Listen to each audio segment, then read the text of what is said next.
Round one. Я не вижу причин думать то, что ты один. Ведь за тобой цветы защитят твои мозги от голодных зомби. Они стали только злей, но за тобой цветы. Они знают, что им нужен ты. Они у дома, готовы к бою. Round Стоим one. мы в строе, ведь мы держим.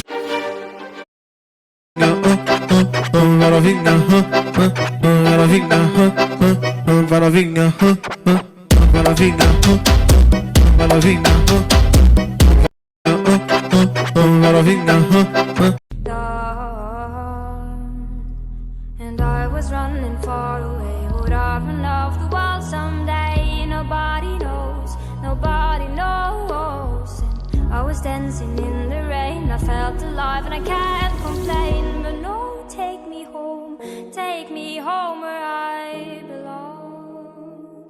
I can't take it anymore.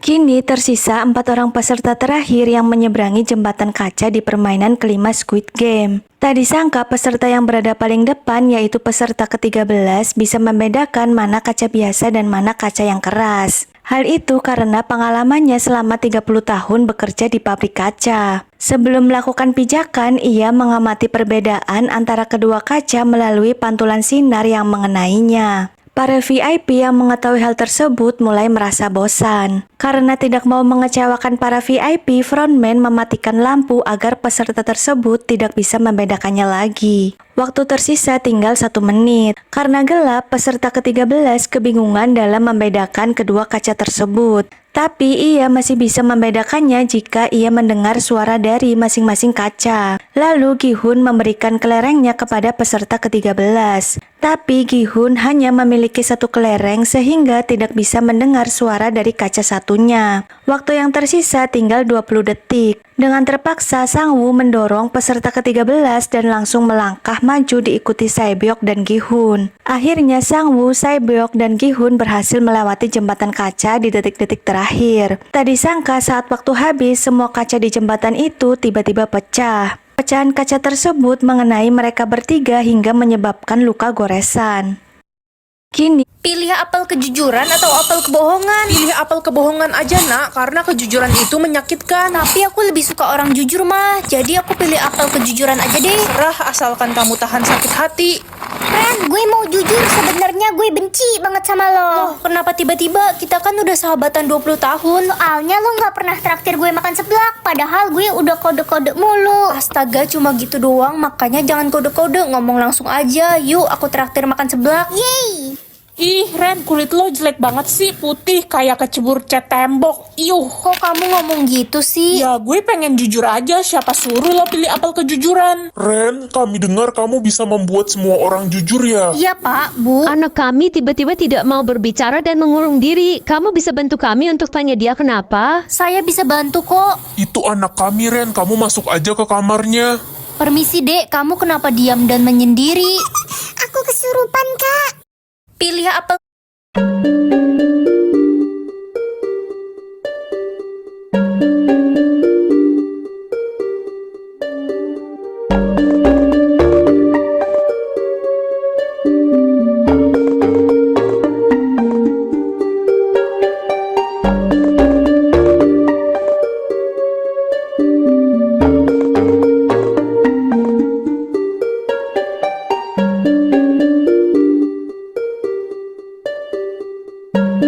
kotak atasnya. Jadi anak jangan sombong, jangan melawan orang tua, jangan takabur. Ayo jangan remehkan zombie-zombie musuh, kita bangun formasi.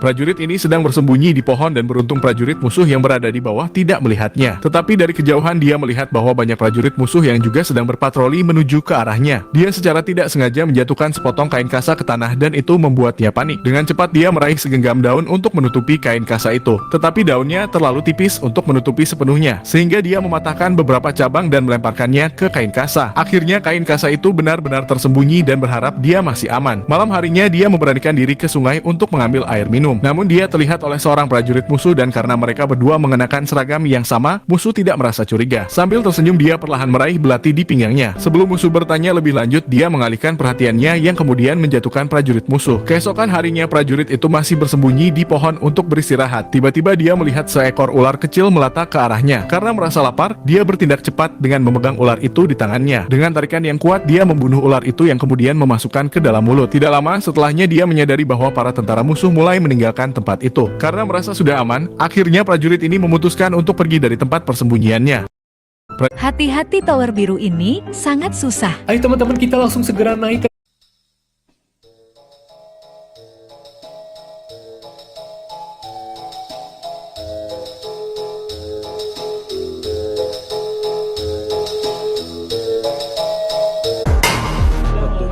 Oke.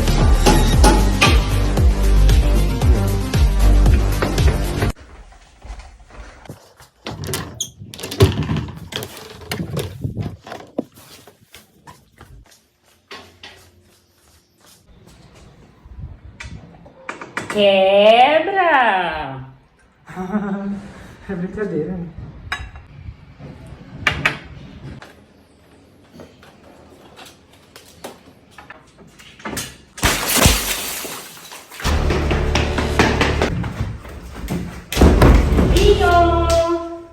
Vem cá com a mamãe, vem.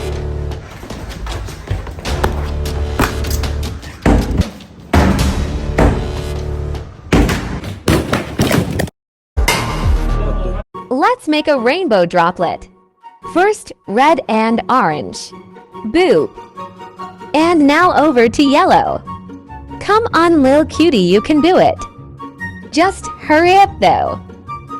Finally, it's about time. Come on.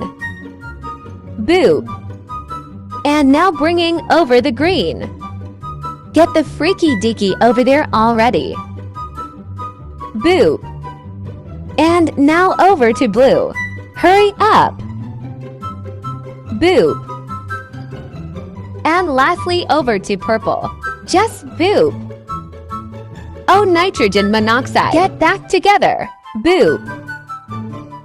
Boop. Now we mix it up a little. This is driest water ever. Time to pop this thing. Nothing is working. Time for some.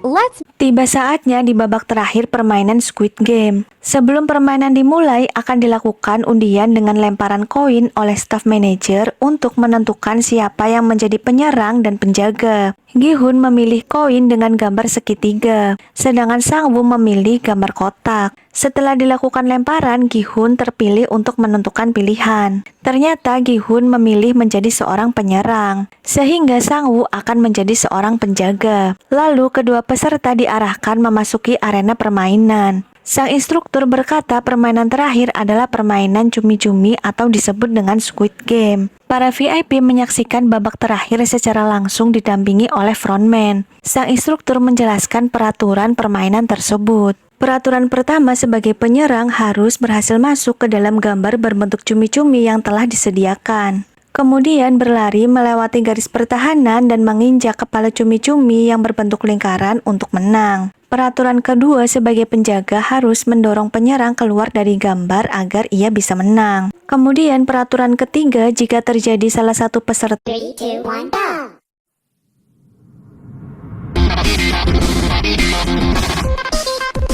Itu Yuki bukan sih? Yuki!